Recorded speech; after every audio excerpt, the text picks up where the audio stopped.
Did we truly mean it? You know, the assertions that we just made in the sentiments of that spiritual song we sang in worship to our God just moments ago. Did we mean it?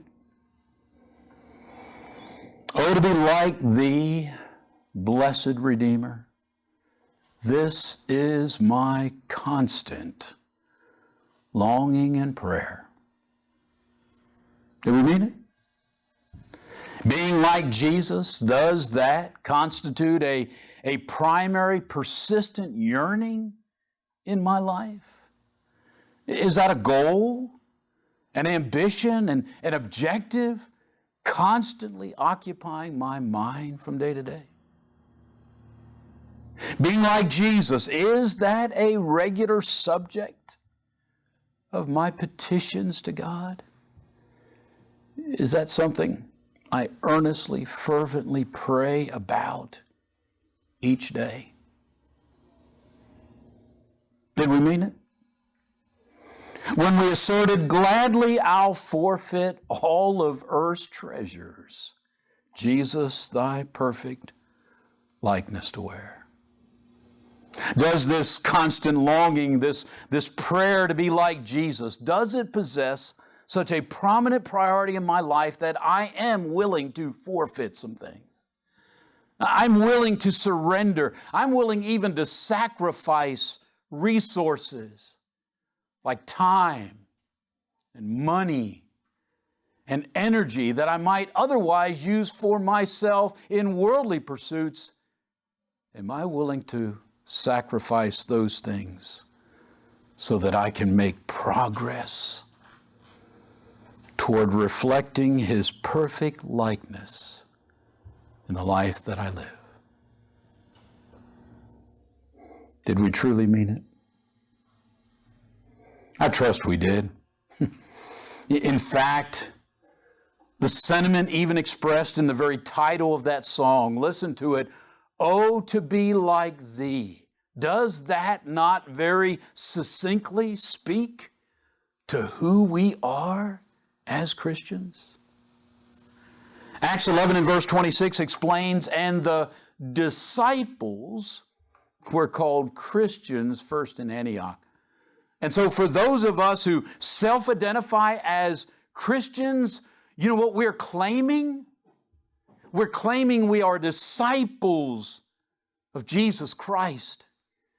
Disciple, a term describing those who are, number one, learning from Jesus. Secondly, with the intent of putting into practice what we do learn from Him. And thirdly, with the ultimate goal of becoming like Him.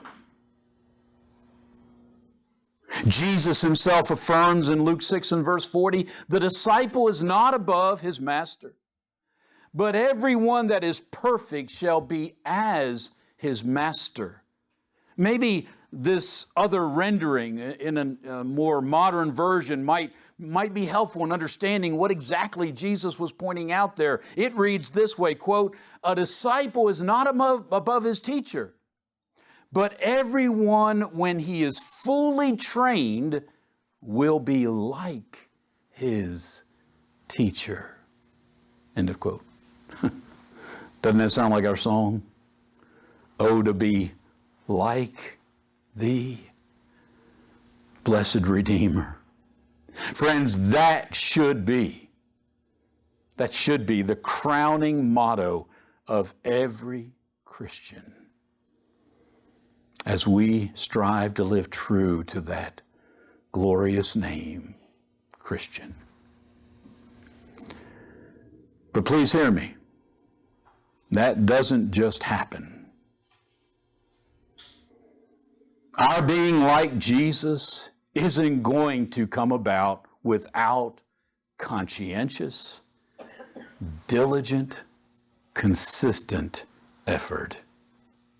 Again, even as expressed by the songwriter, yes, it is a noble endeavor for sure, but it will require forfeiting some things. It will necessitate sacrificing time and energy in the pursuit of being like Jesus? I certainly don't share this talent. But I think about individuals who excel in impersonating, like famous people, celebrities. What do you think they have to do to become so familiar with another person's voice and their mannerisms, their motions, their antics, so that they can so accurately mimic them? Now, I've never sat down and interviewed one, but I'm pretty confident I know. Friends, impersonators must spend countless hours watching and listening to those whom they are trying to impersonate. And so, Christians who are trying to be like Jesus, do you think it is reasonable? Do you think it's reasonable to conclude that if we are sincere in that quest, it is going to demand on our part spending a lot of time with Jesus? Now, how we do that is by studying His life as it has been preserved in the gospel records and in the entire New Testament. If we're going to be like Jesus, would you agree? We're going to have to be constantly looking unto Jesus. And that brings us to our current series of sermons. You might see that is kind of like the subtitle, because that's the counsel, that's the inspired counsel that we discover in Hebrews chapter 12. So if you want to be turning over there, we'll make some quick remarks by way of review and then transition into this next point that we want to develop. If we're going to be like Jesus, we're going to have to be constantly looking to Jesus. Now, that would be true in our efforts to be like Him in any area. But our series of sermons and this text of Hebrews chapter 12 is urging us to look unto Jesus. Yes, to be like Him, but in a particular area. And that area is perseverance, endurance.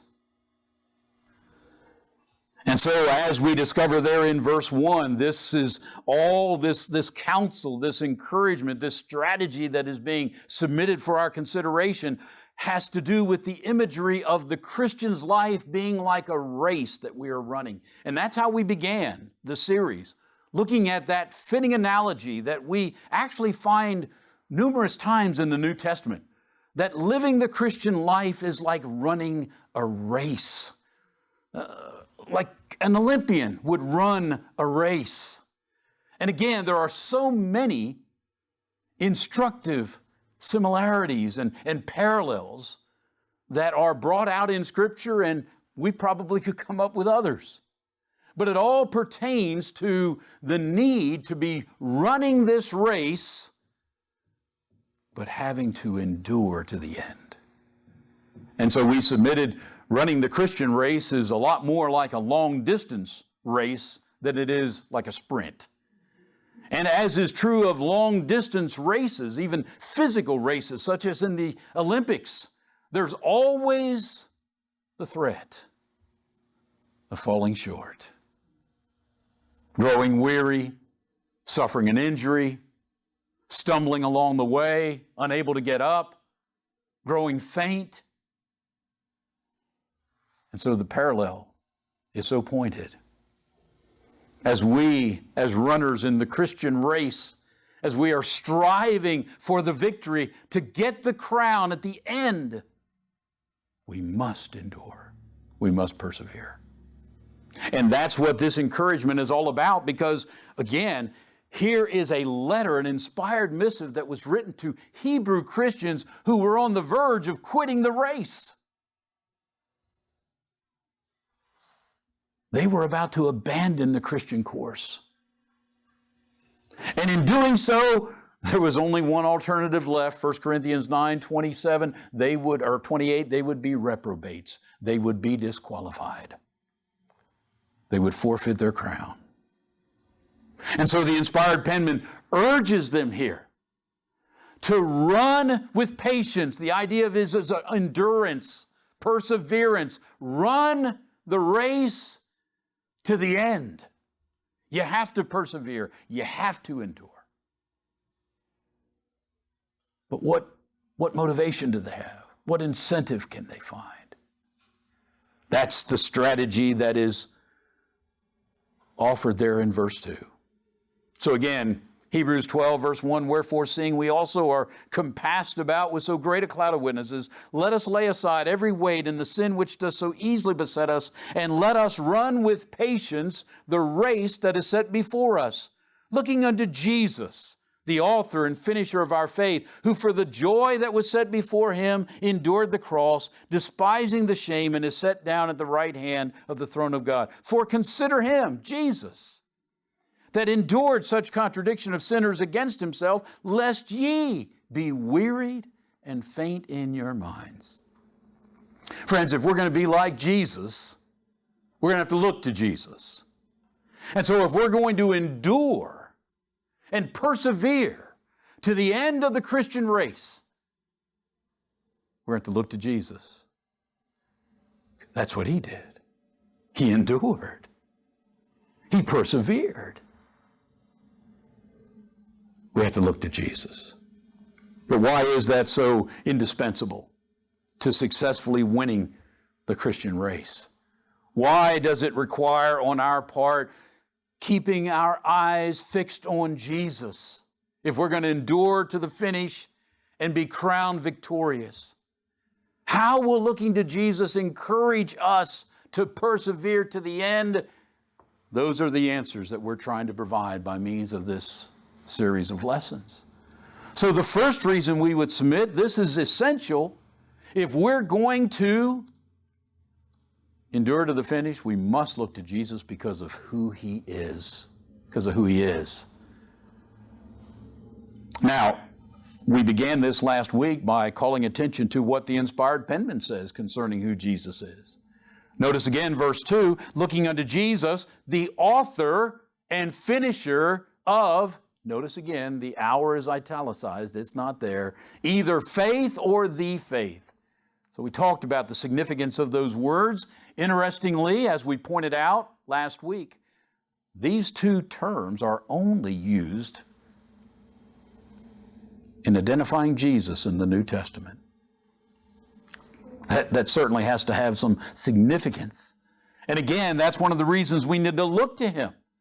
Because, if you will, he is the one who marked out the way. Hence, as he declared, I am the way. Friends, this Christian race that we are running, it is Jesus Christ. He's the author of it. He's the one who made it possible. He's the one who took a lead in it and gave reason for its even being possible for us to run. But not only that, he is the finisher.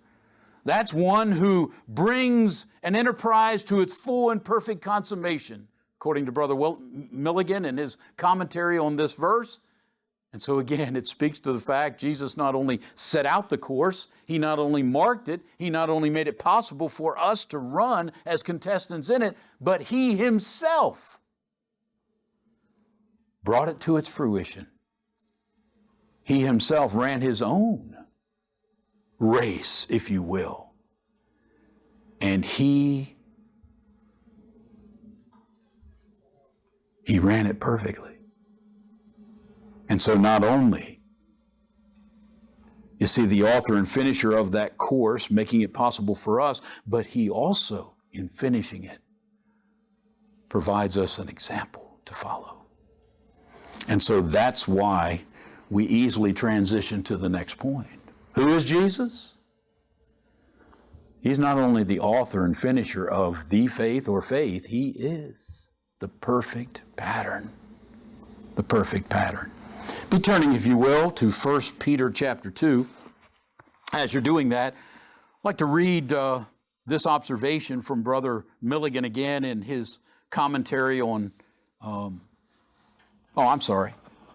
I'll save that for a later time. I wanted to read this out of Vine's Expository Dictionary of New Testament Words concerning author and its use there in Hebrews chapter 12 and verse 2. Listen closely to this. Vine says in his lexicography here, he says, quote, in Hebrews 12:2, where Christ is called the author and perfecter of faith, he is represented as the one who takes precedence in faith and is thus, listen to it, the perfect exemplar of it. The perfect exemplar. You want to know what it means to live a life of faith? Look to Jesus. You want to know what it means to successfully, victoriously, perfectly run this race of faith? Look to Jesus. He's the perfect exemplar of it. He goes on to say, Christ in the days of his flesh trod undeviatingly the path of faith, and as the perfecter has brought it to a perfect end in his own person. Thus he is the leader of all others who tread that path. End of quote. So doesn't it then make sense that he is the perfect pattern? Since he is the perfect exemplar of living a life of faith, since he trod that path undeviatingly in a perfect way, certainly then he is the perfect pattern. Now, please understand, he's not the only example. In fact, that's what is alluded to there in Hebrews chapter 12 and verse 1. It begins, seeing we also are compassed about with so great a cloud of witnesses. To whom does he refer? Well, just go back to the Hall of Fame of the Faithful, Hebrews chapter 11. Here are men and women who ran the race of faith victoriously under very difficult and severe circumstances and tests and trials. They serve as examples. They are, as pictured here in the amphitheater, in the seats that rise above as we're on the track running, and they, if you will, serve as not only spectators but witnesses to the fact it can be done.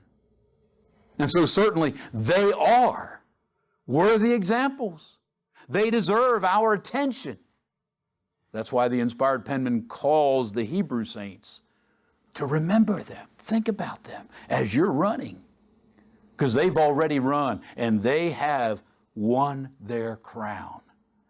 But please understand, none of those listed in the Hall of Fame of the Faithful or anyone else ever lived perfectly.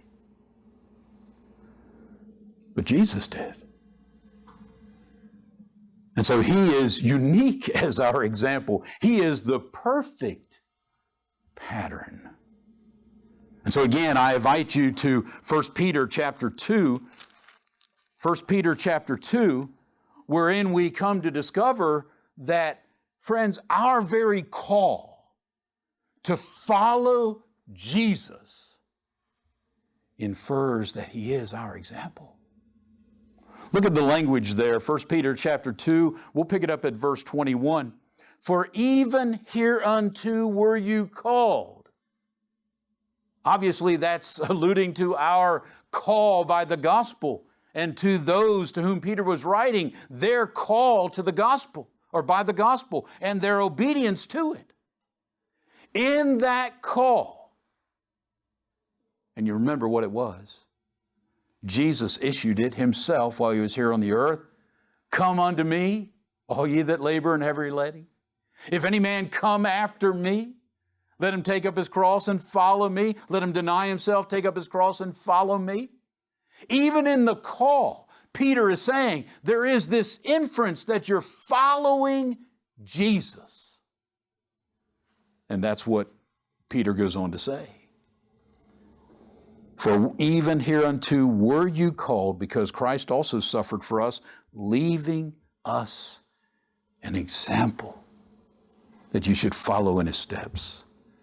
I'm sure I've pointed this out before, but it's a very a very instructive word, a very helpful word that is used by the original language to understand this idea of an example.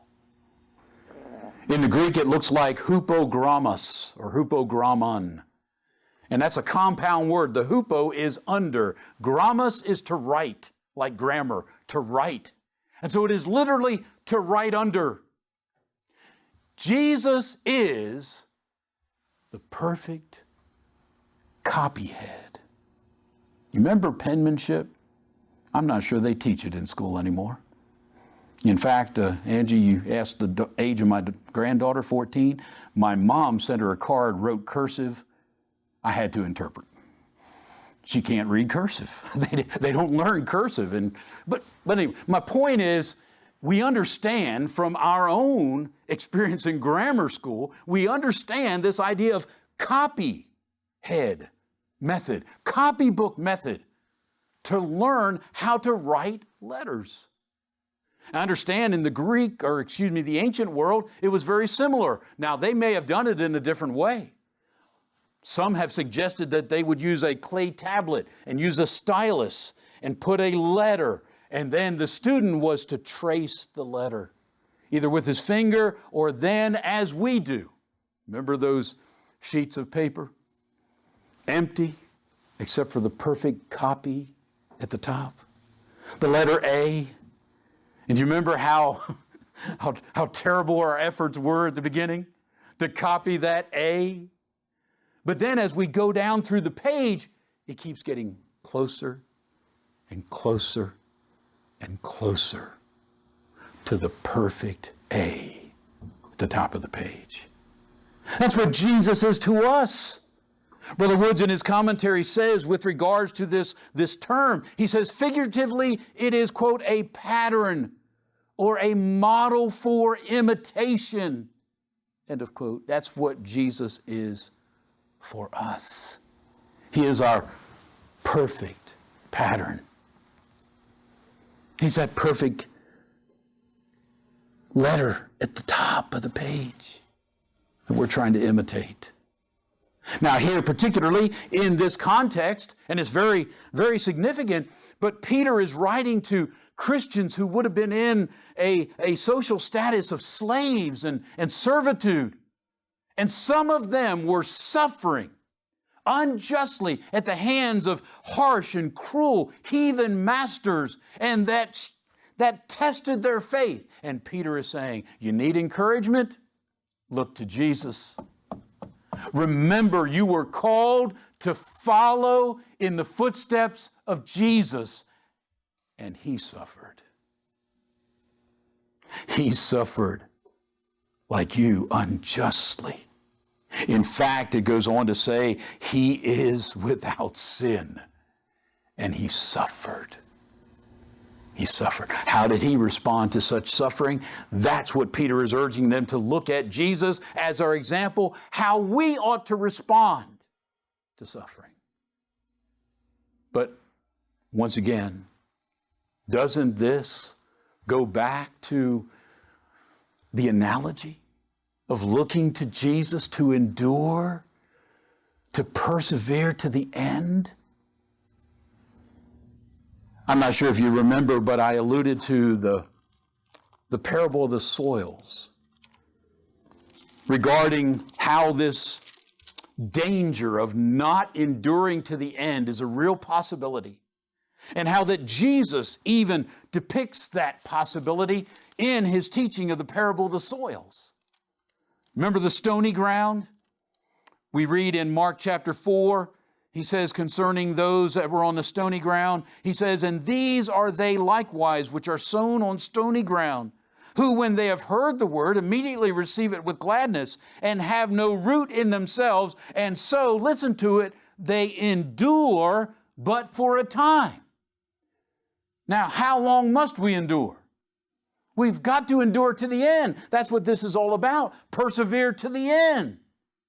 Here are those who are depicted as enduring only for a time. What happened? Why was that? He goes on to explain, afterward, when affliction or persecution arises for the word's sake, immediately they are offended. You know what caused them to stumble? They receive the word, good news. I can be saved. I can be delivered from my sin. But then they come to discover following Jesus comes with the promise of persecution, tribulation, affliction. And since they have no root, they don't persevere. They don't endure to the end. And they die. What is Peter alluding to? Here are Christians, some of them slaves, suffering affliction and persecution at the hands of unbelieving masters. And he says, you still have to endure. You have to persevere to the end. And you know how you do that? You follow Jesus. You look to Jesus. He's our example because he had to do the same. But friends, again, Jesus is unique from any other example, any other pattern that we could point to because he truly is perfect. Jesus is our perfect pattern. Now that's true as it relates to all things in life, especially in our context, dealing with enduring to the end. But I just ask you to think about it. He's perfect. Remember who Jesus is? He's God. Here is God who robed himself in flesh, came to this earth and lived a human life. He is the creator. He's the architect. He's the designer of life. As I mentioned, the book of Ecclesiastes and how it attests to the fact that a life without God is empty. You know why? Because it discounts the very purpose for which our Creator gave us life. But who do you think? Who do you think could best illustrate what a perfect life looks like? None other than God himself. The one who did create us. The one who did architect or orchestrate and design this earthly life. And so here is Jesus. Here is God takes on flesh. Why does he do that? Yes, it was necessary for his redemptive work. And yes, he had to live perfectly, sinlessly, so that he could qualify as our vicarious sacrificial death. You see, friends, we should suffer death because of our sins. And so for Jesus to satisfy my penalty, he could not be guilty of sin. And so he had to be sinless. He had to live a perfect life. But may I suggest another reason? Another reason was to be our example. To come to this earth and provide us a real life example of the perfect human experience. The perfect human life. And we need that, don't we? You know, it's one thing for God to say, here's what you're supposed to do. But God says, here's what you're supposed to do. And I'll demonstrate it for you. I'll leave the glories of heaven. I'll take on flesh. I will come here and I will live the life that I am calling upon you to live, and I will live it perfectly so that you can pattern yourself after it. And again, think about our analogy.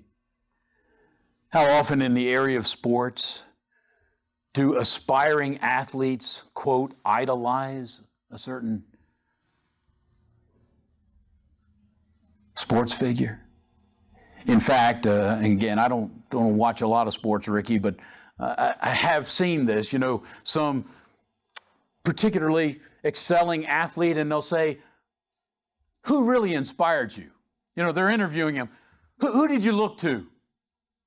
And they'll always call to mind somebody that they idolize, somebody that inspired them. And so here we are as Christians running a race.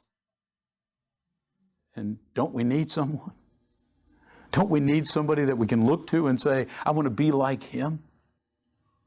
I want to be like him. In fact, again, Brother Milligan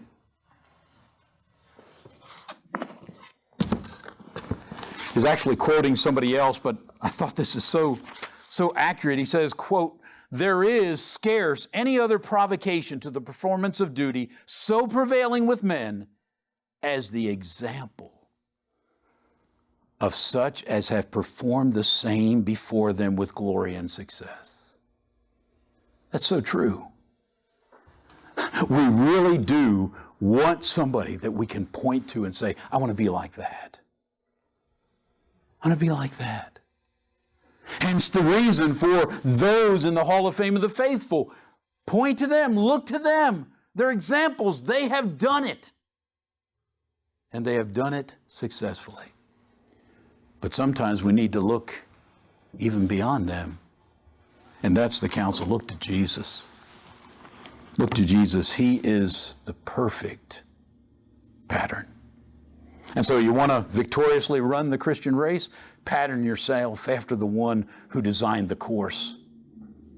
Pattern yourself after the one who made it possible for us to be contestants. Pattern yourself after the one who finished it in perfect fashion, without one misstep, without one shortcoming.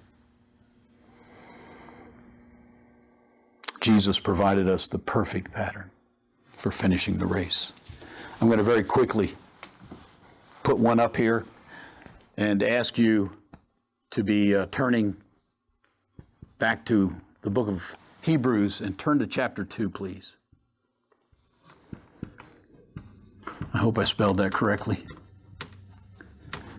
You know, the very things we were saying about Jesus, his being God, coming to this earth, it might be those very things that would cause somebody to say, well, that's just it. He's God. I'm not. And so some might dismiss him as the pattern that we need because they're saying, I can never achieve that. That would be kind of like encouraging a person to pursue some goal by pointing to somebody who has achieved the goal, but they didn't have to overcome the same obstacles as you do. I know we share names, and I don't know if you remember the advertisements of past decades when everyone wanted to be like Mike. They weren't talking about me. Michael Jordan. And I grew up watching Michael Jordan. And you know what? Man, I would love to be able to dunk like he did. I'd love to be able to shoot. But you know what? I'm not 6'7". And I don't have a 40-inch vertical leap. I sometimes trip over curbs. And so you know what? It's kind of difficult to look to him and say, I want to be like him. Because he doesn't have to overcome 5'9". He doesn't have to overcome not being able to jump. He has those natural abilities that I do not possess. And so, I'll be honest, even though I might say it, I know it's not very realistic. You can see how that worked almost against you? But that's not true about Jesus. Oh, it's true. He inherently possesses divine nature. He is God. But please understand, while he was here on earth, he experienced humanity. Like you and I experience humanity. He lived as a human, with all of its attendant trials, with all of its difficulties, with all of its disappointments, yea, with all of its temptations, everything else that we are beset with as human beings in an effort to run the Christian race, Jesus himself experienced. And so there in Hebrews chapter 2, hopefully you're there, another time that this term author is used to describe Jesus. Here it is translated captain in the King James Version, but read it there beginning in verse 9 again. But we see Jesus, who was made a little lower than the angels for the suffering of death, crowned with glory and honor, that he, by the grace of God, should taste death for every man. Now listen to it. For it became him, for whom are all things, by whom are all things, in bringing many sons to glory, to make the captain of their salvation perfect through sufferings. It speaks to his divinity. He is the one for whom all things exist and by whom all things exist, and yet so that he could be the author, the captain of our salvation, he was willing to be perfected by suffering. What does all that mean? Well, drop down to verse 17. Wherefore in all things it behooved him to be made like unto his brethren. Why? So that he could be a merciful and faithful high priest in things pertaining to God, to make reconciliation for the sins of the people. For in that he himself suffered, being tempted, he is able to succor them that are tempted. Friends, this incomprehensible condescension on the part of the second person of the Godhead was all for us. It was for us. Yes, to bring salvation, but also so that he could be our mediator who is able to empathize with us. He's able to share with us because he endured the same trials that we do.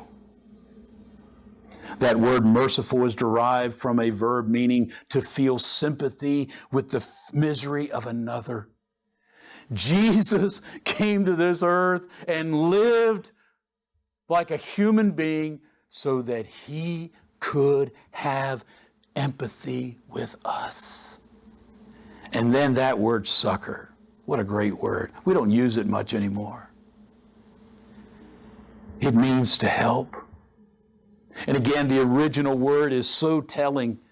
It is a compound word again, shout and to run. And you know what it means?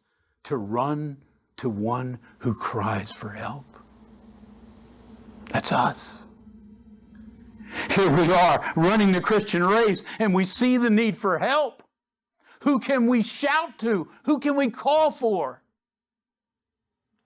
One who can sympathize with us. One who can empathize with us. He is our empathetic example, who chose to run the same course that we do, even under more adverse conditions and circumstances than we do. With that in mind, quickly turn over to chapter 4 and notice how the inspired penman draws on this again, verse 14. Chapter 4, verse 14, seeing then that we have a great high priest that is passed into the heavens, Jesus, the Son of God, let us hold fast our profession, for we have not a high priest which cannot be touched with the feeling of our infirmities, but was in all points tempted as we are, yet without sin. So what should we do? Verse 16, let us therefore come boldly unto the throne of grace, that we may be able to obtain mercy, find grace to help in time of need. Though God in the flesh, Jesus can empathize with us in all of the challenges facing us as runners in the Christian race. He ran it. He ran it triumphantly. He ran it under the same and even more severe circumstances. Notice there in Hebrews 12, our original text, you remember what the penman says with regards to them? He says, you have not, verse 3, you have not yet, or verse 4, resisted unto blood. Guess what? Jesus did. Jesus shed his blood at the hands, unjustly at the hands of sinners. He can empathize. He's a merciful high priest. And therefore we should find great encouragement looking to Jesus. Why? Because of who he is. He is the author and finisher of faith. He is the perfect pattern. But he is the empathizing example. And all of that, friends, should encourage us to want to be like Jesus. Want to be like Jesus. The closing sentiments of the chorus of that song talks about our surrendering all so that his likeness can be reflected in us. I pray as Christians that's our attitude. We want to be like Jesus. It is that crowning motto. It is our constant yearning and longing. It is our daily prayer to be like Jesus. But please understand, if we're ever going to achieve that, we've got to keep looking to Jesus. Got to keep our eyes fixed on him. We've got to spend a lot of time with Jesus if we want to be like him. Because of who he is. Because of who he is. We look to Jesus, we can find motivation to persevere. We can find encouragement to endure to the end, because he did. If you haven't entered the race yet, you're not a Christian. Everyone enters by the same means. That's gospel obedience. If you need to do that, we encourage you to do that. As Christian runners, I don't know, maybe you're growing weary. Maybe there is that feeling of fainting, stumbling. My counsel is the counsel of Hebrews 12:2. Let's keep looking to Jesus as our perfect pattern and empathizing example because of who he is.